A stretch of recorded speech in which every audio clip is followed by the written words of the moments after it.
हर हर महादेव, श्री शिवाय नमस्तुभ्यम। दोस्तों, शारदीय नवरात्रि के बहुत ही पावन दिन चल रहे हैं, बहुत ही शुभ दिन चल रहे हैं। जब हम कन्या पूजन करते हैं तो हमें कौन सी बातें ध्यान कर रखनी चाहिए, और जब हम माता रानी का पूजन कर रहे हैं तो कौन सी बाती का दीपक लगाना चाहिए, लंबी बाती का या गोल बाती का, और हमें यदि कोई बड़ी बीमारी घेरे हुए है तो उसका क्या उपाय कर सकते हैं हम इन नवरात्रों में। आइए चलिए सुनते हैं, गुरुजी की कथा को श्रवण करते हैं और समझते हैं। मैं प्रिया खंडेलवाल, प्रिया संघ पूजन चैनल पर आप सभी का स्वागत करती हूँ। दोस्तों, ध्यान करिए, अगर नवरात्रि का व्रत एक लोंग पर कर रहा है तो उसको करने दो। कोई नवरात्रि का व्रत अगर एक गिलास दूध पर कर रहा है तो उसको करने दो। अगर नवरात्रि का व्रत एक जरासी सुपारी पर कर रहा है तो करने दो। कोई नवरात्रि का व्रत कैसे कर रहा है उसको करने दो, उसकी मर्जी।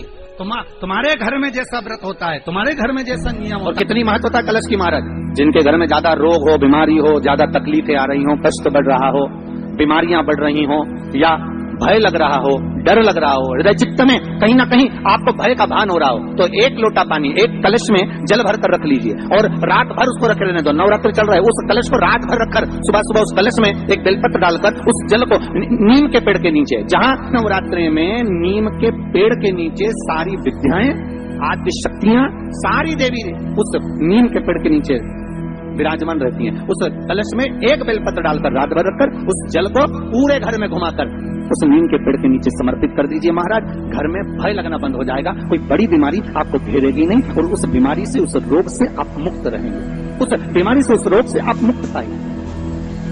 वो बीमारी आपको घेरे कलश का। नवरात्रि में 9 दिन में से कोई एक दिन ऐसा ले लो जिस दिन कन्याओं का भोजन कराओ, साथ में उनको लाल चुनरी ओढ़ाओ, या कोई लाल वस्त्र, लाल पूजन की सामग्री उनको दो, सुख मिलेगा। नवरात्रि में देवी जी की जो बाती लगाई जाती है वो लंबी लगाई जाती है। लंबी बाती का प्रमाण अलग होता है। लंबी बाती क्यों लगाई जाती है? भगवान के मंदिर में दीप में, देवियों की पूजन में, लक्ष्मी की वृद्धि के लिए। कौन से देवता क्या लंबी बत्ती लगती है और कौन से देवता क्या गोल बत्ती लगती है, उसका भी प्रमाण बनता है।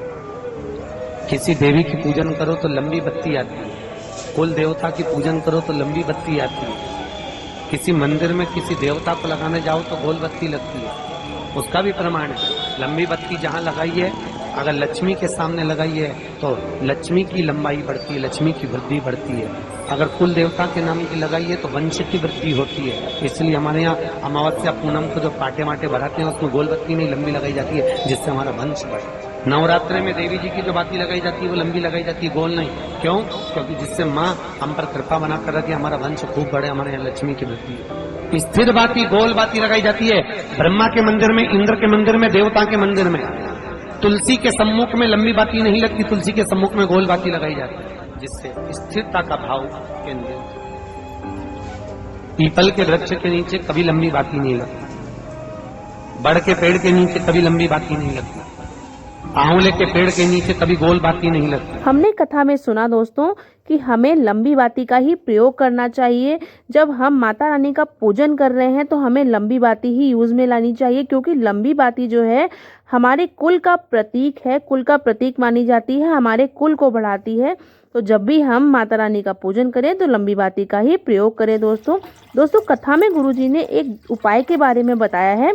यदि आपको कोई बड़ी बीमारी घेरे हुए है, आप बहुत परेशान हो चुके हैं, हर उपाय करके देख चुके हैं, कोई फायदा नहीं हो रहा, कोई लाभ नहीं हो रहा, तो आपको एक लोटा जल अपने ही घर से भरना है और उसको रात भर के लिए ढक कर रख देना है, और सुबह उठकर उस जल को अपने पूरे घर में घुमाना है, एक बेलपत्री डालकर, और फिर चले जाना है नीम के पेड़ के पास। नीम के पेड़ के पास जाकर के आपको उस जल को समर्पित कर देना है, श्री शिवाय नमस्तुभ्यम बोल करके और माता रानी का नाम लेते हुए। बस इतना सा ही आपको उपाय।